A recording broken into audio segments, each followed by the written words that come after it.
Now, as part of efforts to find a solution to the prevalent political instability and surge in violent extremism in West Africa and the Lake Chad Basin, Africa Union High Representative for Silencing the Gun, Dr. Mohammed Ibn Chambas, is questioning attempts by the ECOWAS to use military intervention to restore peace in conflict states. Dr. Chambas says the use of such military force is misplaced, which can further escalate the situation.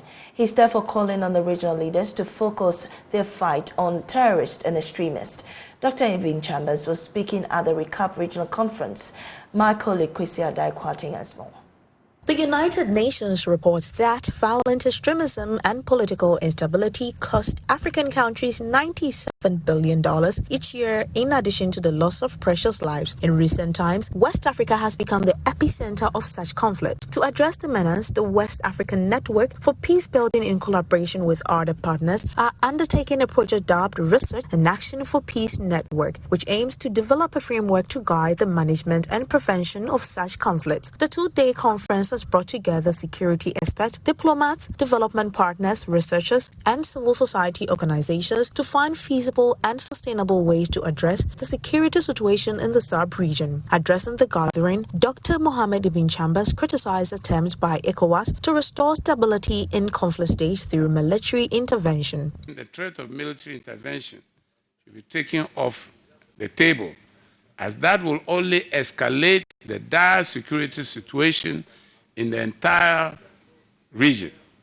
Any use of force should be directed against the principal enemy. And we are not in doubt as to who the principal enemy is. That is the terrorists and the violent extremists. So let us be very careful in where we divide our energy, our military strength. According to the former ECOWAS secretary, many of these insurgencies are fueled by agitated youth, hence calling on the African government to give a listening ear to the concerns of the youth. Older generations may have been willing to accommodate many situations. Younger generations are not. We have these days information technology and platforms, so many platforms, which have changed the dynamics. Deputy Executive Director of the WANEP, Lavinia Adae-Mensah, disclosed that the conference will come up with recommendations which will guide the various actors in the fight against extremism. The conference is being organized within the framework of a project that already has other dimensions of dealing with issues on the ground, including engaging communities in dialogue. So the conversations from here will come out with recommendations for different levels of actors. So of course, the policymakers, we have some in this room who can directly take these to inform what they're doing. We have institution leads who are also here with us in this room, who are already involved in various processes of dealing with violent extremism. Head of Governance and Security at the European Union delegation to Ghana, Anna Lexi, underscored the complexities of this conflict in the sub-regions and called for a comprehensive framework to address the situation. The lack of security in the region is complex, is due to many different factors. We heard before Dr.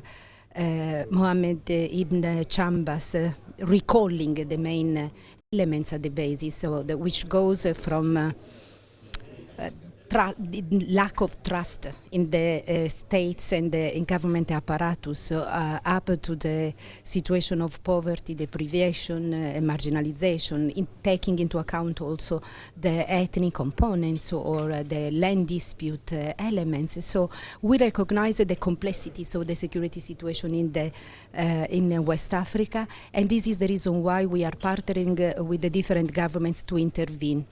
With different kind of actions. WANEP is calling for a concerted effort among all leaders in the sub-region in dealing with violent extremism and political instability. Kwesi Adai-Kwarteng's report read to you.